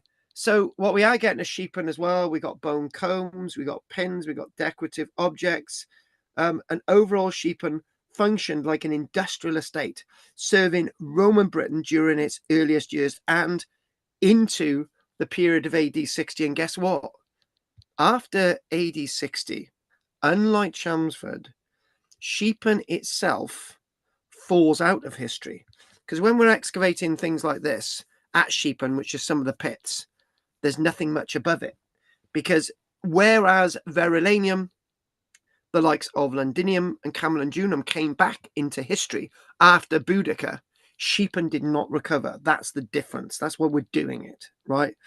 So when, again, the goods that are going out, amphoras come in, olive oil containers coming in, massive sort of dromuses of olive oil, Samian ware, glass as well, jewelry, and coins from across the empire. And interestingly enough, right, this is rather interesting, the fact that we've got evidence that there's some kind of glass manufacture going on at Sheepan. I've already told you before that we don't actually have evidence in Britain of glass being made in Britain, right? But there's evidence of glass being melted down in Britain, recycled, reblown, and repurposed for other objects. Now, whether we made our own glass here, we don't know, right? These are things being recycled, but that's the evidence that we get at Sheepan. Now, the other thing about Sheepan is also something odd. The religion also played an important role in regards to Sheepan. Excavations uncovered ritual deposits. Now, what are these ritual deposits? What are these ritual deposits in regards to pits like this? Which obviously, when excavated a bit deeper, you get evidence like deliberately buried objects, animal bones, coins, statues of Lloyd George, usual various bits and pieces. Now, this is really interesting because this tells us of like a continuous religious practice, which then goes from the Iron Age into the Roman period, and obviously Sheepan's not reoccupied after the Boudicca revolt in the way it had been before. It's no longer an industrial area. That's really strange that sort of it extinguishes. So Sheepan therefore, back to this plan here, Sheepan therefore illustrates how native and Roman customs mixed together in regards to religion, in regards to industry, in regards to all these other things that are actually going on. So what we're going to do, the other point, which we'll come back to. We won't do Sheepan again next week because we're going to give it a bit more time to get there's some really nice illustrations through. But let's talk about this, the Boudicca revolt. Let's just get those other images on. And we'll go to these skulls. These skulls are in the background for a reason. Not that there. Oh yeah, another thing for next week. So there we go. So the Boudicca revolt in regards to Sheepan changed everything after AD 61. Everything. Sheepan itself is changed forever, whereas Camalodunum isn't, because they just rebuild it and they make it bigger. Verulamium isn't. They make it bigger. Londinium make it bigger, right? When you say it isn't changed, you know what I mean, right? Those come back to life. Sheepan doesn't. So when we think about the Roman colony, the whole landscape was poorly defended, and that tells us one thing. Let's think about Sheepan, right? When you don't have defenses around settlements, and you're new people coming into an area, and you don't have defenses, there's no threat from those local people, right? There was no wall around Camalodunum, right? There was no defenses around Camalodunum. They didn't exist, right? Just basically a crude ditch that had already survived there had been filled in. There was nothing much. That's why it was overtaken so quickly, right? And back to that other point, were people actually butchered in Camalodunum? Was it publicity from the Romans? We know it was set alight. Where are all the big burial pits with all the bodies in Camalodunum? That type of thing. But anyway, go back to Sheepan. We don't have any human remains in Sheepan, right? And it's almost as if what we're seeing at Sheepan itself, in regards to these big, thick black layers associated with Boudicca, that the people that worked at Sheepan were native Britons, right? They just continued. But they didn't continue there after AD 61. There's charcoal, burnt timber, collapsed buildings, burnt pottery, fire, reddened soil, like this image here. And you've got the black layers, and obviously other evidence like the one above. Obviously, these are from 3 other localities. So these layers represent one of the clearest archaeological signatures at Sheepan of the Boudicca revolt. The destruction was widespread and catastrophic, and so catastrophic that after the revolt, following the rebellion, this is what happened. London became the provincial capital, not Camalodunum, but Camalodunum did turn into a huge city in Roman era Britain, but it was no longer the capital. That's the big change, right?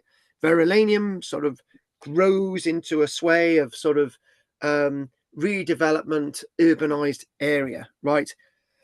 Chelmsford, we've got the new city. We've got a city from all little settlements being established at Caesar Magus. That's supposed to be in just Chelmsford, just down the road, going towards London. Sheepan was only continued in a few places, but its greatest period had passed. What had happened before shifted. The industrial focus shifted elsewhere as the town of Camalodunum just became the place to be and no longer Sheepan.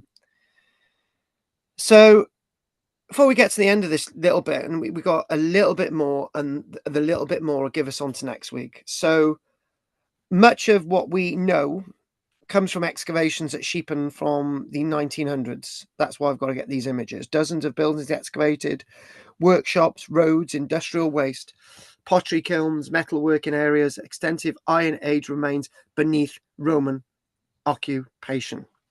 So continuity, but then decline after AD 61. The site was big. It was the industrial area of Britain. And the question aids us, why did they not return there? So finally, if we sort of go back to the little bit of a plan, and then that'll lead us on to the other images, that'll lead us on to then next week. So Sheepan. So Sheepan could be said to be one of the most significant archaeological sites in regards to early Roman era Britain, a prosperous late Iron Age locality that continued to be. It gained from the arrival of the Roman army. In fact, it rapidly expanded after AD 43, flourishing industry and trade. They were local people. Evidence for a religious movement. And then the dramatic destruction during Boudicca's revolt. Sheepan was part of the emergence of what we refer to as Roman era Britain. For archaeologists, Sheepan is far more than an industrial settlement. It represents the birthplace of Roman Britain as a functioning locality of people being of native traditions and Roman innovation combining to shape the next 4 centuries or more of British history. And I think maybe at the end of this little last bit, and then we got one more subject to do, and then we'll finish, right? When we look at Sheepan, there's more to be said about the Romans being reliant upon the people of Britain than the Romans being able to do it themselves. And that's key. And I think I need to make this statement as I did last night. And I'm going to only make it now. I did it a lot more last night, right? I think that when we tear apart Roman Britain in this way, it tears apart all our misconceptions of the Roman world. Instead of looking at those stone bits of masonry on Hadrian's Wall, and the stone bits of masonry at Viraconium Roxeter, and the stone bits of masonry at Caerleon, and the stone bits of masonry at Bath, Aqua Sulis, and so on, right? In between all of that, these people are a part of it. In fact, maybe the Romans are part of the original Iron Age world in Britain. And more it's pushing me not to call it Roman era Britain anymore. But maybe that will come. So what I want to do is just one last thing tonight, and it's about these skulls. There's a lovely little story about these skulls. And this sort of plays us into next week a little bit more than I may say now. So I'm just going to go on to my notes when I've got them on my phone. Now, this is from an article from the BBC News from 2nd of October 2013. Roman skulls washed down lost London River. I was going to say Roman River, lost London River. And these are associated with the extension of the tube in London. I remember being down in London at that time in 2012, and it's a bit pandemonium. But these are reported in 2013. This was associated with the Liverpool Street Station. Archaeologists working with London's Crossrail project uncovering 20 skulls, believing to be from the Roman era. And immediately, some of the archaeologists jumped and said, this is proof of people being beheaded associated with the Boudiccan rebellion, right? However, it's likely the skulls themselves were washed into one area of the River Walbrook. Let me explain that, right? I don't know if any of you have ever seen Mudlarks, and it was a lovely little series on a few years ago. And a little bit of silliness in there, but you like silliness tonight, but a little bit of a silly program, really good. And that former cricketer turned presenter was in it. Vaughan, was it Vinnie Vaughan or whatever? Anyway, so and they basically talked about mudlarks, and when that series about mudlarks, they basically said that like for like materials gathered together in river systems, and the River Walbrook's no such exception. And when they would be going along, you can find collections of coins as mudlarks would go along, collections of buttons, collections of clay pipes, all like for like materials. Pins, there's thousands of pins, copper pins in an area, right? And this is about these skulls as well. It's a similar thing, very, very similar thing. Maybe we should have a lecture one day on mudlarking. I don't know. That sounds exciting anyway. So since going up to 2013 as part of the Crossrail project, they've come across tens of thousands of Roman items and items of other periods as well. So what they've come across is not just the skulls, they've come across fairly intact pottery, right? Fairly intact pottery there. And these are all gathered together as well.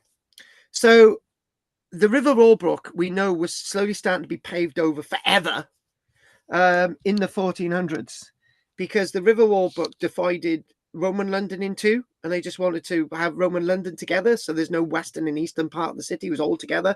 And it was a muddy, boggy river anyway, most of the times. They decided to sort of cover it.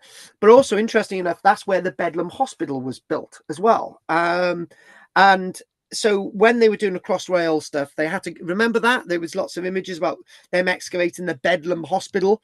And as they get down, they got to the River Walbrook, and they come across these skulls, which were not from the people from the old Bedlam Hospital.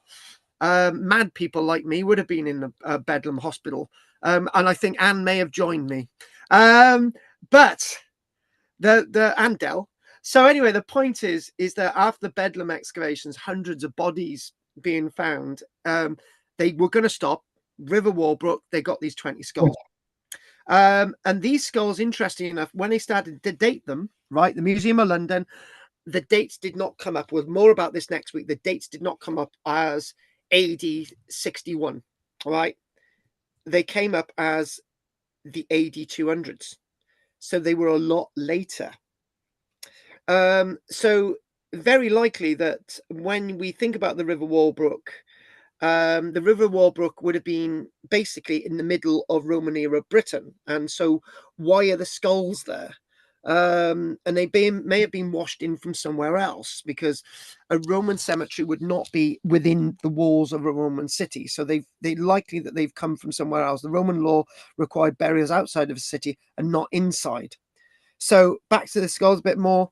What we're looking at here is how the Romans viewed their dead, and where the bodies were buried, and all the things have been washed into this watercourse, and they've gathered together. Forensic studies, and again more about this over the next few weeks, forensic studies show that when the bodies disintegrated near a watercourse, the skull travels furthest. Naturally, it floats and bobs. They were possibly buried in an area where there wasn't much land available. At the moment, it looks as though they've collected together through natural processes. So the initial observation is that they're foul play, and that they were still trying to work out the sexes of the bodies back in the day. And I haven't got any of that information up, but I will next week, because I'll write to my friend in the museum. I've got a friend in the in the London Museum now, so I'm going to write off to her. She's really good. So I'm going to get more about the Crossrail stuff and the Roman stuff for next week, and see if we can get any more of the black layer stuff. But one last thing, and I just want to finish on this. I want to finish on the skull. Two things about the skull. I'm looking at that, and I'm pretty sure that the lower mandible is being pushed up into the other mandible. I'm not sure. I can't really interpret that properly, or maybe that is actually the tooth line. It's very clear to work out what's going on there. But anyway, that point aside, when they looked at these skulls, you could see they're black, right? And because they were being in peaty, boggy conditions, they would turn out black, right? And they thought that the blackness on there was associated with them being victims of the burning of Londinium in AD 61. But that's not turned out to be the case. And my friend in the London Museum will hopefully, she might not be able to respond for next week, but obviously the following week, we'll have more news about this then. So exciting things. We got lots of exciting things coming up, guys. And I'm going to say it. I really appreciate you guys just supporting what we've got, and just do that. But if anything more that you can do, just stay on at the end and have a quick chat with me. So anyway, that's what we're going to do, and I'm going to call that a day. and we're going to go off here. Nice time, 9:07. Right, I haven't put the lights on in here, but I don't seem to need them. So sorry, Carl, I gotta go now. The dog is mothering to go out. Okay, Dale, I will give you information about what we're going to do with these templates That's for lovely. recording stuff. Thanks very much. Take care, my love. Night, night, Dale. Bye all. Night, Bye, Dale. Anne. I do love you. Bye. Oh, Goff loves you as well, Dale. I thought I'd tell you. Right, Bill. Anything you want to say, Bill? Yeah, just thinking out, Carl, actually, after 1843, integration of the two cultures, of Britain and Rome, probably was far easier, especially in the eastern part of Britannia, because of the trading arrangements which had gone on decades before. So they knew each other. Basically. So there were different aspects of culture, like the pottery you mentioned. Something just occurred to me. Go for it. The Romans brought in their religion, praising all the Roman gods we know a lot about. What about the Britons? What did they believe? Do we know anything about it? And that appears to be the subject of another lecture, I would have thought. Well, what do you know about religion of the ancient Britons? Well, basically, you got Lydney, and you got the local god Nodin, right? And that's basically you got the temples at Lydney. But let's forget about that now. We got Nodin, a local god, which is you've got these temples, Roman era temples associated with Nodin. And you're just thinking, the Romans adopting a local god, and the Romans did that. Because when you think about Mithraism actually comes from the East. So the Romans are always copying gods from other worlds. And we'll go to Christianity at the end of this a minute. When we go to Sulis, Aqua Sulis, we're talking about the adoption by the Roman thermal complex of Aqua Sulis of a local god, right? So the whole Aqua Sulis thing is based around a local god, right? And a combination of Sulis. So Aqua, Sulis, and then you've got Lydney, Nodin, and so on. And then you go to Christianity, right? And that was much later. Anyone can challenge me on this. The Romans adopted Christianity. 1 minute they're towering Christians at the Colosseum towards the later part of the 200s, and the next minute Constantine the Great becomes a Christian on his deathbed in 337. So the Romans are always nicking things, right? And they nick Christianity, and Christianity become the legacy of Rome. Can you say any more about that, Bill? I think I don't think that's right, Carl. Come back at me. Go for it. It didn't change, you know. Christianity, as we know, you covered a tomb somewhere in Turkey, I think, a few months back. Yeah, we did. Where they actually showed a lamb representing Christ, you know. Yes. And that was about 100 AD. So the Lamb of Christ. Exactly. The process had started then much earlier, you know. It didn't just happen overnight. I see. You're talking about the process earlier rather than. Process, yeah. We don't disagree with dates, Bill. We're both right, so that's good. Yeah, just interesting, you know. Yeah. I think there's probably a few books about the Celtic religion, what people believed then, you know, who the gods were, you know, based on sky, water, the earth, etc., you know. So no, I won't carry on there. Something to think about this, Carl. I'll stop there, okay? I'll stop there and say that I probably won't be here next week. I'll be down I'll be down the mines with women next week, probably. Oh, we've had a full class tonight, and you're going to ruin it next week by not. You're down a mine with a woman. I'll be down there as well, Bill. With women. Okay, thanks, Carl. There's probably a woman called Andrea. We don't want to talk anymore. Right. Anne, anything you want to say? Well, I feel I've learned something tonight. Well. Bloody hell. Sheep him. The missing link. Yes. Very good. It's obviously a really important site for them to have found, and I look forward to hearing much more about that area. And that is the point. Last night somebody asked the question, well, you are right, Carl, but what about more of these places like sheepen, right? And the problem is with the Roman era, what we've been doing, we've been simply, there's a Roman fort over there, we're going to dig there, right? And we're not going to excavate in the stuff in the middle. Well, the stuff in the middle is the fascinating stuff, not just villas. We're talking about industrial areas, and I'm going to mention it.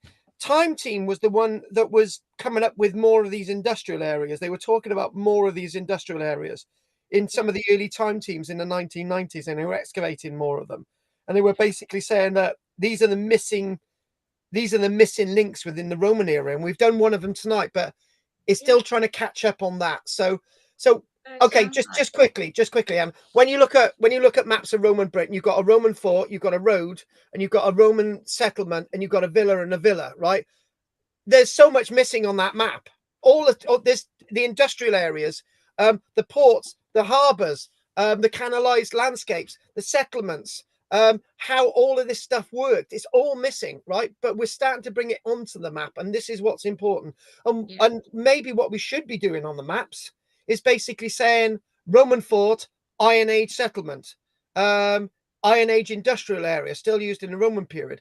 And this is what people want to see, right?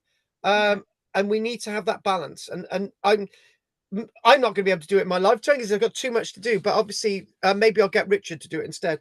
Right. Anything else, Anne? No, that's all. Thank you for tonight. Right. Okay, then. Bill, are you ready? Yes, I'm ready. Right, Bill. Richard, get your mic on. Right, we're ready. Right, we're getting there. Right. Richard, we're going to ask Pat first, and then we're going to come to you, Richard. Right. Pat. Yes, no, I've nothing to say. You got anything to say? No. You could say good night. Good night. She's not going yet. Anyway, Richard, put your mic on. We all saved for this. We're agog. Right. Right. Hang on a minute, guys. We ready? Right. Richard, is there anything you want to say tonight? No, I like to see these sort of industrial sort of, you don't seem to hear it much. There's plenty of industry that must have been going on in Roman times, leather industry, and you say iron, bronze, copper, where they used to make the lead pipes. Yeah, exactly. So there's a hell of a lot of, all the places I've usually found are just sort of residential and that. We don't seem to find where the real Roman thing takes off. Yeah, well, yeah, I agree with you, and we need more of that. We do. I'd say like leather must be a huge sort of industry for them. Holds all their armour together for starters, doesn't it? Yeah, exactly. And we do find a lot of leather evidence in places like Vindolanda, in places like York, in places like Londinium. You're obviously finding leather objects in York rather than tablets, so that's an important thing. Yeah, I think it's got a good soil, isn't it? It's exactly preserves it quite well, I think. Exactly. Whereas down south, it doesn't, does it? In the chalk and no, exactly, it doesn't. It doesn't. Okay, doke. Very interesting. Well, hey! Well done. well done, Richard. I really appreciate you doing that thing on Whitchurch and obviously crack on with whatever else. It was a bit of a struggle actually trying to get anything. But what I'll do, we'll get that over into the article, and that'll be good. Thank you for that, Richard. For me, who's got an interesting bloke mind, I found this George Thomas Clark. G.T. Clark, the surveyor for the Ministry of Works back in the day, yeah. But he was like, he started off, he was a surgeon. Then he worked mainly on the railways.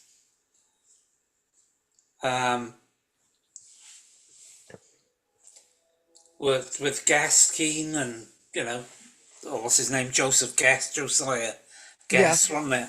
He worked virtually all Dowlice Ironworks. He was there everywhere. And then the next thing, then he's like an archaeologist as well. Well, you can't fault it, can you? He did live. He lived till he was 89. So, but Well, he seemed to get out a lot of things done. You know, well, he travelled all over the world as well, well, developing railways. Yeah. He sounds. Go on. He came then after when he was in the steel work, the ironworks and everything. And he married and lived in Llantrisant. And then that's when he sort of got into all Welsh history then. He wrote dozens of books, and yeah, he did. He did. He did a lot with the Cardiff Castle as well. Yeah, yeah. When they were first, yeah, the excavations of Cardiff Castle. when they first started excavating and everything. Yeah, yeah. No, brilliant, brilliant. Yeah. Well, I got to be honest with you, Richard. There's hope for Henry yet. He's got all that stuff. He's got such a varied life. He goes around the world. Henry could become the next big archaeologist. Yeah. Anyway, thank you for that, Richard. Thank you. That sounds good. I'm looking forward to reading that. Thank you. Thank you. Yeah, there's not a lot, but there's not a lot there. It's But, linked, though, isn't it? You look at everything, it's all Cardiff Castle this, Cardiff Castle that. Yeah.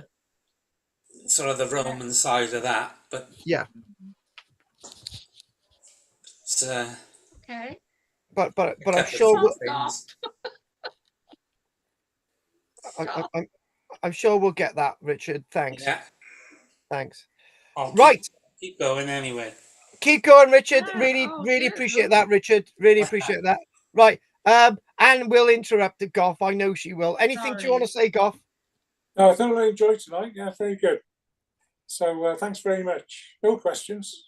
Oh, thank you for that, Goff. And Anne didn't interrupt, so she may be getting better, Goff.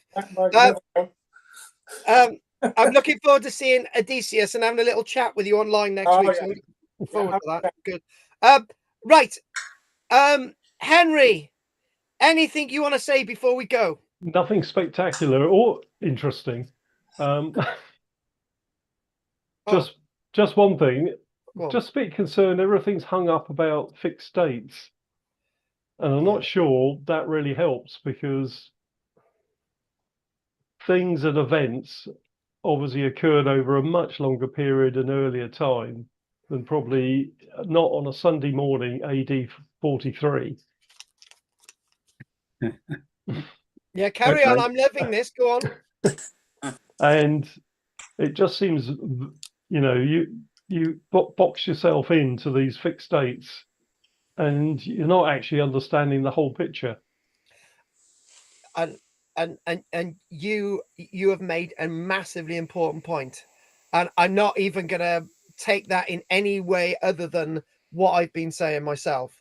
And I can remember there was this girl. She had been in my class in Lampeter for like 2 months, right? And we started off a new load of classes, right? And this guy come in the room. He said, "Oh, there's this date and there's this date," and this 17-year-old stood up in the room and she said, "We don't believe in dates in this room. It stops us thinking," she said. And I just thought, thank you very much. And so you're dead right, Henry. Chip off the old block. Yeah. Chip off the old block. Is people got their exams by dates. Well, I went on a date once. I ended up with Michelle. So sometimes dates are useful. Yes, you might want to look into that. Mary Beard is on. She's in the forum at the moment. Mary Beard. Oh, there's been another one on. All right. Somebody say good night. All right, all right then, guys. I'm going to do the usual thing. Anything anyone else want to say tonight? Good night. No. Okay. I really appreciated everybody tonight. So thank you very much. Good night, Bill. And Richard, Henry, Goff, and anyone else who knows me. Thank you very much. Adele. Goodbye. Good night, guys. You have a great night. So long, babes. Bye. My God, that was really interesting. Henry, you're dead right about that. It's just that it's maybe we could have a little look about what you've said tonight, but obviously I put that into another lecture somewhere else. So maybe next week. And this is the point. AD 60, AD 61. We didn't know. We really don't know which date. So what? That's it. Yeah, Yeah. I think it just boxes you in and doesn't give you a broader picture of Right. timelines and events. Yeah, I completely agree with you 100% on that. Totally and utterly. And this by teaching archaeology this way, what we are doing is we're simply really getting to the nitty gritty of the Roman era, and this is what we're doing. So, and that's what we want to do. And it's not really the Roman era anymore, is it? It's a era of lots of things going on. So I think you've got to look at it as a merged picture. yes. No, you're very right. It is definitely merged. Right. I'm going to leave you in peace. I'm not here next week because I'm way over the north of the border. All right, really nice place. I've been thinking about joining you up there. Apparently, it's raining up there, which is great. We'll just go up there for the rain and bring it down here. Oh, this is way north, so I'll be gone for a couple of weeks. Oh, not the Faroe Islands, because that sounded absolutely brilliant. Oh, I've got to be honest with you, that sounded absolutely brilliant. Do you know that got somebody online the other week from Iceland, who, of all people, wanted to buy a book on the Romans. So I thought, all right then. They were there. Oh, don't go there. Don't even talk about that. So well, all right then. Irish monks were there anyway. They got everywhere, didn't they? They were probably pissed. Right. So, I've sent you a couple of WhatsApps and an email. Yeah, please do keep me going. I'll digest all that stuff. And thanks for sorting out those images. That really worked tonight. That was good. No problem. Have a good one. Have a good one. Night night, Henry. You have a good Bye. one. Keep safe. Watch what you're doing. Night night. Bye. Bye. Thank you very much, guys, for watching. Anybody online? Daft Davis was on there, which was great. And I've got to crack on. I've got to sort out a few animals and stuff now. So diolch yn fawr i chi. Nasta. Nobody's putting anything in the chat box, which is fine. Nothing in chat. 1, 2, 3, 4, 5, 6, 7, 8, 9, 10. Nothing in the chat at all. Done. Done. Done. Done. Done. Done. Done. Done. Done. Done. Done. Done. Done. Done. Done.